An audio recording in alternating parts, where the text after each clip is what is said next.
naman ang babala, huwag basta-basta kumonek porket libre ang wifi. Baka kasi mabiktima kayo ng hacking.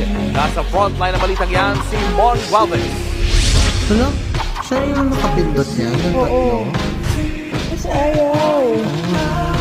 Viral ngayon ang Facebook post ng iCloud user na ito. Ang cellphone, tila nagkaroon ng sariling buhay. Para bang may invisible na kamay na pumipindot dito. Like, tinatry mo niyang passcode. Oh. Binuksan pa ang camera function sa katila sinubukang litratuhan ng may hawak ng cellphone. Nasa camera siya. Tinatry ka niyang picturean. Parang for Face ID. Ang insidenteng yan nangyari matapos daw otomatikong kumunik ang cellphone sa wifi ng kanilang opisina.